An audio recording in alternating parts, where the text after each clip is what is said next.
All right. Finally, another fucking monthly movie recap, right?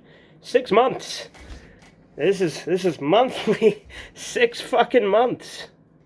How's that? Um. For this one, I had to really think to remember all the movies I've seen since last time and which ones were included in the last one. So we'll start with Soviet Treasure Island, which I did a red eye theater on, but then it got blocked everywhere except for Canada, I think, and the UK maybe. It's blocked in the US, I know that much, for copyright. Um, but I'm doing a re-edit of it at some point in theory, just like I am with the Young Frankenstein one, right? Um, but yeah, it's a old. I think Soviet Ukraine was where it was made in, was it like the 70s or something? Hold on. When did this come out? It might have been 80s, like 88 or something. Uh, 88. Yeah, okay.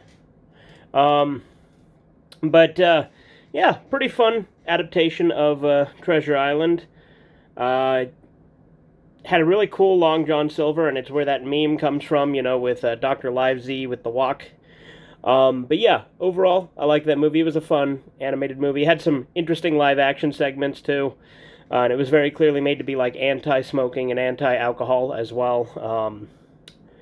But yeah, it was fun. I enjoyed it. I enjoyed it quite a bit. Another one I saw since last time was Sleepaway Camp, which is an older slasher movie, where the twist at the end is that the girl that's been going around killing everyone, and it's the girl that's supposedly doing it, is actually a boy who was raised by her insane aunt, or his insane aunt, to think that he was a chick. Which, it's kind of telling of shit now. I think it's actually fairly accurate to kind of what happens to people nowadays. But it fucked him up and made him into a killer. And then in the sequels, I guess they throw that out the window, but I haven't seen any of the sequels, nor do I really care to, per se. But, like, it's a big twist. It's iconic. It's one of the most iconic slasher movie twists. It's a fairly standard slasher movie, as far as the way it plays out, but it is set apart by that twist ending, obviously. Then saw Final Destinations 3 and 4. 3 was really fun. I had a lot of fun with it. Definitely not as good as 1 or 2 or 5. But still really fun, and I like the roller coaster setup, even though it was a little ridiculous with some of the stuff. But then again, it's Final Destination. They're always fucking ridiculous. But yeah, it was fun. 4, I definitely think, was the lowest point of the franchise, having seen them all now. I still enjoyed it, but it definitely was the lowest point of the franchise. And I'd elaborate more, but it's been months since I've seen them both, and I'm going to be honest, a lot of the Final Destination movies kind of blend together in my head. I know in 4, the event was like a NASCAR crash, and that there's a character in it that they say his name on the news report talking about his death, but he's not credited under that name in the credits. They just call him racist, because that isn't his one character trait. Let's see. I saw Spider-Man No Way Home. Actually, really fun movie. I enjoyed it quite a bit. Still not my favorite Spider-Man movie, but it's definitely the best of the MCU ones, for sure, having never seen either of the other two MCU ones, mind you, because I had no interest in them. But that one was fun. I enjoyed that movie quite a bit, and they did the old characters coming back in a pretty good way. I thought it was just going to be bullshit nostalgia bait, and, it was nostalgia bait for sure. But it was effective, and I think that they utilized them pretty well without making it too pandery, I think. And I think most people would agree. It's a pretty popular movie. It had villains from, all 3 Spider-Man movie universes. Well, the 3 main ones. There's a bunch of other little ones, like the 94 Spider-Man thing, which I don't think was theatrical, but I just know it exists. I don't know. And then there's also, cartoon movies and stuff. Yeah, other than that, I saw Pain and Gain, which we did on Red Eye Theater after the first episode of Malcolm in the Middle, which it was originally just going to be Malcolm in the Middle Part 1 and then Pain and Gain. We were going to do like 3 episodes of Malcolm in the Middle, but Vintage had to go because it was late at night, and he's a normal person with a normal schedule, unlike me, who is recording this a little after 5 a.m. So actually, almost 5:30. It's 5:25. Jesus Christ. But it's the kind of guy I am. Yeah, Pain and Gain. It's based on an actual, like, I don't know if you'd call it a heist, but robbery. I guess it's kind of a heist. They kidnapped a guy and forced him to sign a paper, and then got a notary to forge it, steal his money. I guess it's a pretty well-known case in Florida. Obviously, I'm not from Florida, so I'm not as familiar with it. It's still a fun movie. A lot of people would say it has a bad taste because it does play it up for laughs, and 2 people did die. Which I could see as a criticism, but I also think that people kind of pick and choose that because there's lots of movies that are based on real deaths. I mean, this one is an adaptation of it, but I mean, I'm no stranger to that. I definitely think that it is in bad taste, but I enjoyed it. It was a Michael Bay movie, so I know that those are not typically too popular, but I'd say out of Michael Bay's movies, it was definitely one of the better ones. I enjoyed it quite a bit. It had The Rock in it, which, I mean, don't really care for a lot of his takes politically or some of the stuff he says, but like him as an actor. Well, do I like him as an actor? I liked him in WWF. I liked him as, The Rock, and I like the Doom movie, even though it's a bad movie. It's fun, and I like him in that. So I wouldn't call The Rock a good actor. I mean, he's not a bad actor. He's fine, but I enjoyed him in that movie. I liked him in that one. Other than that, the last movie I guess I'm going to talk about here today is Groundhog Day, which I think is, out of these movies, my favorite one I'm talking about. Groundhog Day was really cool, really fun. Takes you through a whole range of emotions throughout the movie. It's also the most recent one out of these that I've seen, because I watched it, I think, 2 nights ago? Yeah, Saturday night. In it, Bill Murray plays this bitter asshole who I instantly loved the character because he's a bitter, sarcastic asshole, which is a great character trope. I love it, especially when done well, and it was done well, I think. And he gets stuck in a time loop. After his first couple of resets, he starts just doing whatever the fuck he wants because no consequences.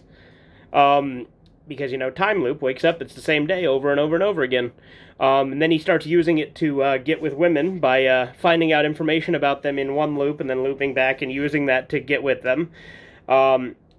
Then he tries killing himself a bunch of times to try and end it. And ultimately, the way he gets out of it is he starts helping everybody out. And, the day he does all the good for everybody is when it ends. And he also gets the girl at the end. So, overall, very fun movie. Takes you through a whole range of emotions. Interestingly, when my friend showed it to me, he said he wasn't a big Bill Murray guy, but he liked it. And then Steven said the same thing in the Discord. So I'm like, what the fuck do these guys have against Bill Murray? Bill Murray's great. I love Bill Murray. Like, I'm not, like, crazy about him, but he's cool. I like him. But yeah, I sorry it took me 6 months to do a movie recap. Again, it has become increasingly clear that monthly is simply a title that I am keeping simply because that's what I started the series as. But yeah, I think that's all the ones I watched in between. Like I said, I haven't really been watching a ton of movies, and I like to have a few of these for these, especially since these are very brief recaps, since I'm not dedicating a whole review to them. And sometimes they might be too brief, but, I try. But, since these aren't scripted, they're unedited, and a lot of the times it's been weeks, and in this case months, since I've seen some of these movies. I will also say I watched American Psycho again. I had seen it before, but it has become one of my favorite movies. I've seen it 3 times within the last 2 months. Really good movie. I love American Psycho. Let's see, what else? I also rewatched Godfather 1. Again, awesome movie. Love Godfather 1 and 2. Both of them are great. I'm also going to rewatch Godfather 2 soon in the future because I want to show it to that same friend who showed me Groundhog Day, my friend Rem. He's been on the channel before in a couple of different videos. But we did do we did a movie night, right, where I showed him Godfather 1 and he showed me Groundhog Day. But other than that, yeah, I will try. I will fucking try to be more with it with this. It's just, I haven't been watching a ton of movies. I've been rewatching Family Guy again. I rewatched Breaking Bad for the eighth time. And I've been, streaming a lot recently, so that's also been part of it. And I've got videos I have so much shit I need to edit and upload, and I have so many streams that I need to re-edit and re-upload, because there's tons of my playthroughs that have gaps on the channel currently, and I apologize for that. It's just been the way it is. I think this is the first movie recap I've done on the phone, so it's probably it's the highest quality episode, because all the others have been on the webcam. I was going to do this one on the webcam, but the disk space on my computer is running low, so I need to do another disk cleanup, which I don't want to do, though, because then it has to load in all the files on the things I'm currently editing. So that's, I've got room to save the files. It's just when you're editing, it uses up disk space, and it uses disk space to remember it, so it doesn't have to load the shit every time you launch your editing software. But anyway, I'm rambling, as I tend to do with these movie recaps. I started watching the show Primeval. Not a movie, but a show. I think we watched the first episode. And that's what, led to the Crackle shitpost, because I was watching it on Crackle with my friend Spencer. And it's been pretty fun.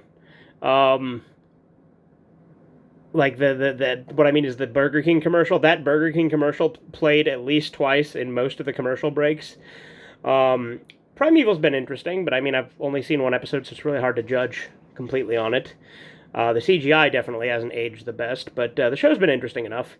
I'm gonna try, because I got a couple movies from Danny this Christmas that I want to try and watch here in the next little bit. There's Meet the Feebles and Wizards, Ralph Bakshi's Wizards. I also still need to watch The Lighthouse and Psycho Goreman, which he gave me, I think, last year or the year before. Different Christmases blend together a little bit in my head. I guess I do have recorded proof if it was last year, because, I have done the What I Got for Christmas stuff. But I definitely have some things I need to get on. I've also, I've got more movies, obviously. I've got a DVD collection update that I've recorded most of. There's a couple more things I want to record for it that are here now, and I might record some stuff that is on its way, with the screenshots like I've done in the past, as well as a digital movie update with American Psycho. Even though I showed the Blu-ray in a previous collection, I don't know if there's a point to it. But it'll pad it out for time, right? Which is what I'm doing here, so maybe I'll stop and end the video. How's that?